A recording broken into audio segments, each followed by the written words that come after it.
everyone, Liam here from Metal Roos, and today I am chatting with James McBain, the main man of Scotland's premier blackened thrashers, HELLRIPPER. James, it's great to talk to you, man. How are you? Hello, I'm doing very well, thank you very much, and thanks for having some sort of interest to speak to me. But of course, this year has been incredibly productive time for you and HELLRIPPER. 8 months have passed. Is that right? 8 months? Since Warlocks Grim and Withered Hags? What was it, November? 9 months? 9 months. Yeah, 9 months, yeah. Crazy. Despite that, that album is just the gift that's been kept on giving. Since then, you've been going non-stop on the road. Yeah, just tell us, what have you been up to this year with HELLRIPPER and all the tours that you've been up to? Yeah, it's definitely been the busiest year, I guess. Well, the busiest album cycle, I guess you could say. So yeah, we had the album released in February, and then we kind of played some festivals and some one-off shows and stuff like that. Throughout the year, we went away for 6 weeks in summer, played like shows on and off during summer, you know, and yeah, we're just gearing up for more tours next year and writing the album, the next album, maybe some singles, like standalone singles or an EP or something. Conceptually, the album songs follow a lot of Scottish folklore, is that correct? Yeah, so kind of, yeah, taking things from Scotland in general, Scottish folklore, like I say, to the evil side or the darker side, I guess, to fit in with the HELLRIPPER aesthetic. Just, yeah, it's been fun writing about something a bit different to what I've usually written about in the past, and kind of putting the HELLRIPPER spin on it, I guess. Saying something a bit new, but while retaining the similar themes, I guess. Right, so yeah, we have the Knuckle V, which is based on like a demon, evil horse-like demon creature, can kill things with its breath and stuff like that. Just Warlocks Grim Withered Hags is based on the poem Address to the Devil and some other works by Robert Burns. The original poem kind of downplays the devil and kind of mocks the devil a little. So I thought it'd be cool to maybe use some quotes from the poem and use the poem's content, but kind of flip the view so it becomes a kind of devil worship kind of song, kind of fitting with the HELLRIPPER themes. The Curse of Carrying Crown is based on the tale of Sonny Bean, who was inspired things like The Hills Have Eyes, films like that. The leader of a cannibal clan who lived in a cave, an underground cave, and would ambush and kill and eat passers-by. I always like writing kind of horror, Cannibal Corpse themed styled stuff. When writing the songs, I'm actually curious, with when you did a lot of research into these stories and tales and whatnot, did you have to really dig deep for them, or are these stories that are very sort of commonly circulated around Scottish culture? Some are, and for the most part I was kind of like familiar with things like I had heard of things like Sonny Bean and whatever, like I was kind of aware of them, but it's not something that I was like an expert in or knew loads about. It's just kind of stuff I heard in passing, or, you know, had been made aware of, or I knew the basic plot of all the tales. And yeah, I moved up to the Highlands just near the start of the writing process, and kind of being surrounded by the mountains and just all the scenery up here kind of made me kind of look at some Scottish folklore, as I thought, and see if I could write a song or two about that type of stuff. And then just by researching, I found out so much more things, and some stories that you had heard of were actually more gruesome and more extreme than, you know, you were aware of. And I thought, yeah, let's just do the whole album based on that type of stuff. I think it was one of your posts that you put up. I read somewhere that you wrote and recorded all of the new album on a single laptop in a country cottage. Is that correct? So the whole album, yeah, was recorded on just a laptop, and I use like the same microphone for just about everything, like the guitars and vocals. It's been that way since the start. I've used the same equipment really since the very beginning. But yeah, I recorded one track while I was on holiday in Derby in England. I went to a cottage for a week, and I brought my laptop and my guitar, and while it was like nighttime and stuff like that, I recorded the Knuckle V in this cool little cottage. There's some videos, yeah, of me just sitting in the darkness in like this little conservatory. Yeah, really, yeah, it was really cool. Just it's one of the benefits I think to doing things the way I do, that I can kind of do things from anywhere within reason. You know, if I've got like a place, a relatively quiet place to record, and some. Obviously, it was the guitars and the guitars I recorded there. I don't think the neighbors of this like little holiday cottage thing would be pleased with me screaming at like 8 o'clock at night, screaming about stuff, screaming about goats and Satan and stuff. And cannibals and whatnot. Exactly. So, well, I'm happy with the results. How long usually is your end-to-end process of from song ideation, writing, production to release? And what are your usual go-to tools for songwriting and recording? Yeah, so I do everything myself, but yeah, it's very difficult because I've got so much ideas that I have like one riff idea or something and it just won't get used, or I can't elaborate on it and stuff. So some songs take me, you know, like for example, Goat Vomit Nightmare on the last album took around 2 weeks for most of from like I had maybe a quarter or something of it written already as like an idea, and then I was unhappy with how a song on the album sounded, and so I deleted that song just before I had to submit it, and wrote and recorded Goat Vomit Nightmare in around 2 to 4 weeks. So that's kind of the quicker end of things. But then there's also tracks that I've been working on for years and years that will eventually be released and eventually work, but yeah, it's riffs kind of just lie there unused until they're ready to be used, I guess. For example, the bridge part in I the Deceiver, like the kind of rock and roll Judas Priest Venom part, that was written about 4 or 5 years ago and has been included in 2 or 3 songs since, but they just didn't fit in that songs, and so it was taken out. Those songs were made better for not having this riff because it just didn't fit, and I released them. And then eventually this riff I thought fit perfectly in this song, and it improved the song and made the riff sound cool as well. So yeah, it really depends. It can take anywhere from like 2 weeks to 10 years. I've still got riffs from when I was like 15 that I want to use and just haven't found the right context. But yeah, tools, I always write everything in a program called Tux Guitar, which is kind of interactive, like guitar tab program where you can get the MIDI. Similar to Guitar Pro, yeah? Yeah, it's basically like Guitar Pro, yeah. So basically when I'm writing, it kind of acts as a demo process because it gives you a very good idea, I think, of how the song will sound when it's done. And yeah, I use a program called Reaper, which is just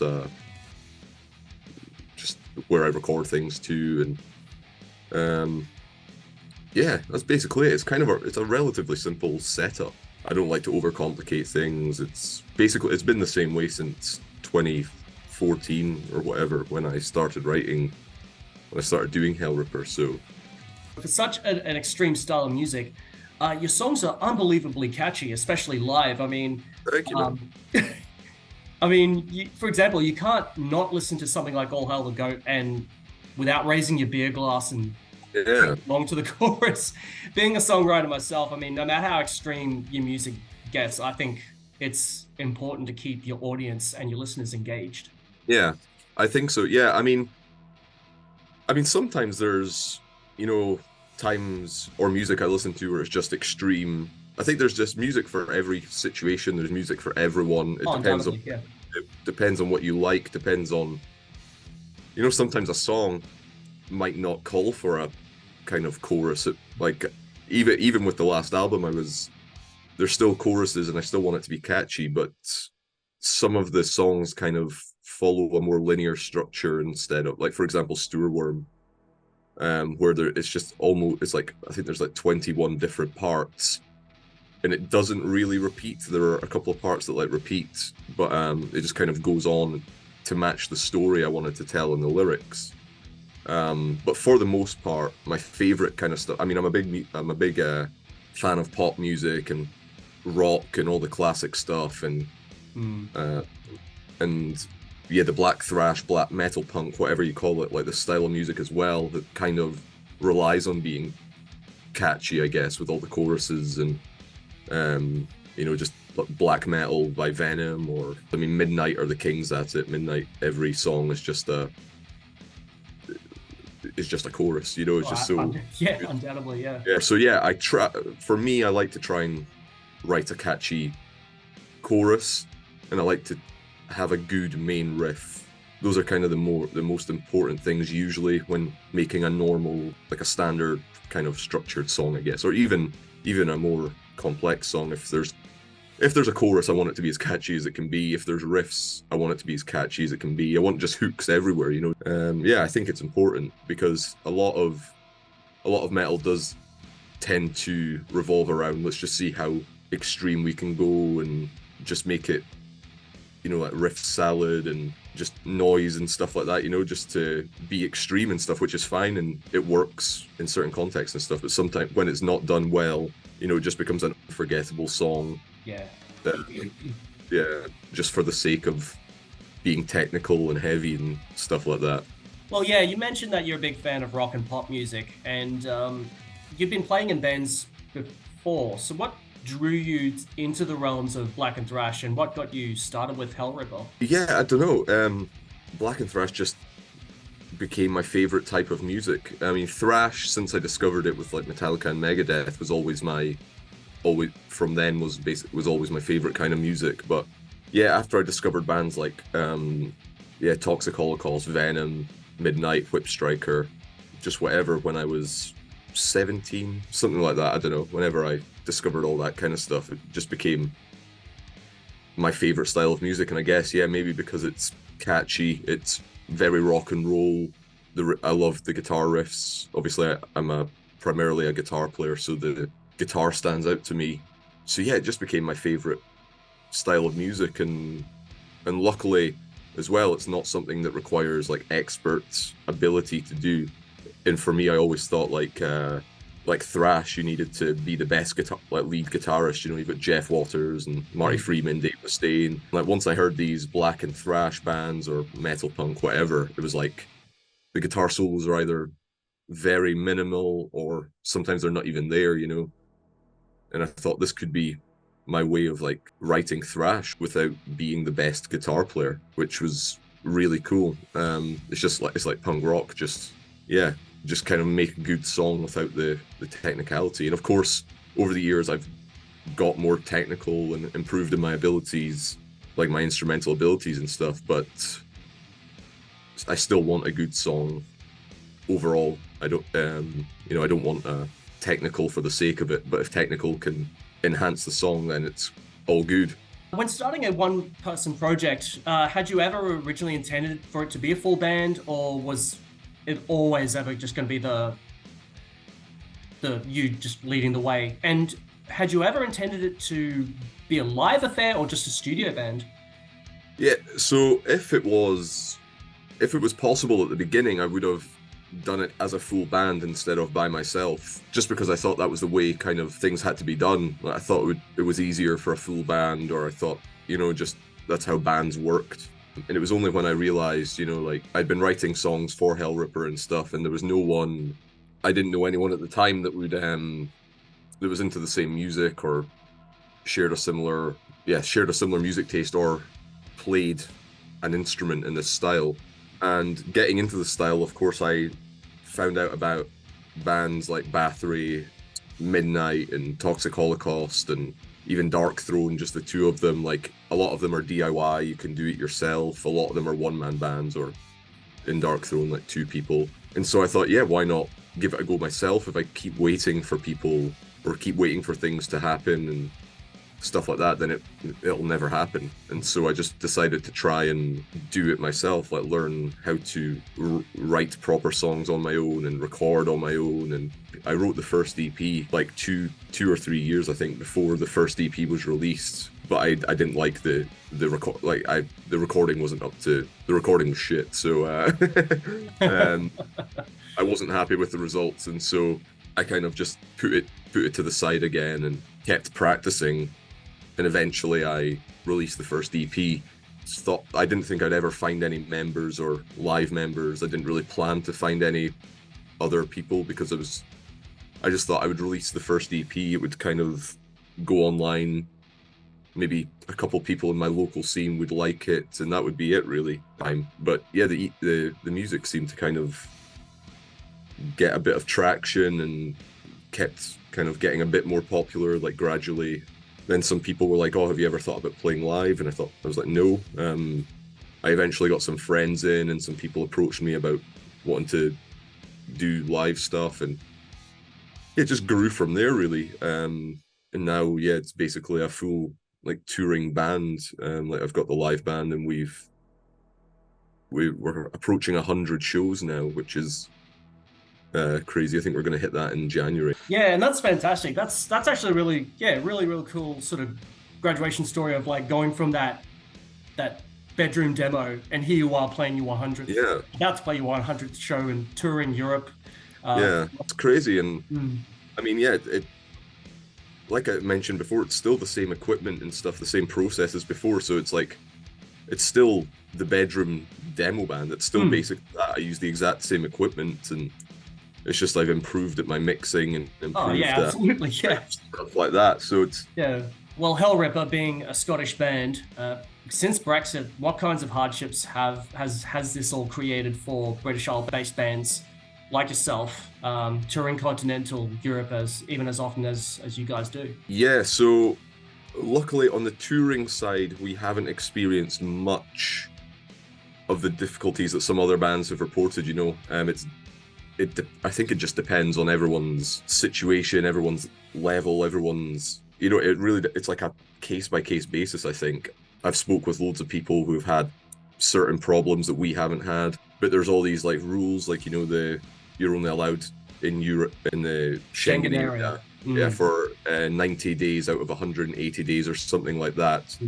Which hasn't affected us yet, but you know, if you're touring more, and like a band that tours more than us obviously will be affected by that. And it depends what equipment you're bringing over the border. You know, if you're bringing loads and loads of merch, or you have like stage setups, you know, like props and all that kind of stuff, you can be charged to take that over, added paperwork and stuff like that. Luckily we haven't, since we've got like a very simple setup, and we haven't done it so much, and a lot of our stuff is handled in Europe when we go on a European tour now. So we've kind of, yeah, that's kind of been the effect. We've had to adapt that way instead of bringing stuff over ourselves. Things were a million times easier a couple of years ago, which is a shame that it changed for no reason, you know. Or yeah, I mean, yeah, Brexit happened, and it shouldn't have happened, and it just made everything worse for everyone. On the lighter side, what's the funniest thing that's happened to you guys at a HELLRIPPER show?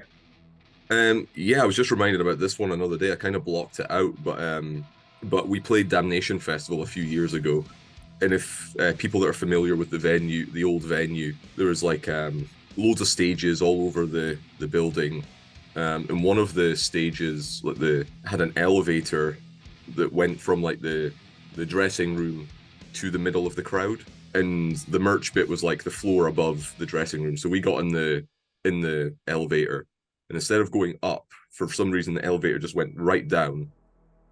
And while this band is playing, the doors just, like, we have all our stuff, so we're full of merch. We have like 5 boxes of merch. We have all our amps, our guitars and stuff, and there's like 5 of us in this elevator, and the elevator just opens up while the band are playing, and we're in the middle of the crowd. And like all the crowd like just turned, like, what is going on here? Like, they just saw us and they all like cheered, and we were like, oh no, this is embarrassing. Fair enough. So we're like, cool, quickly.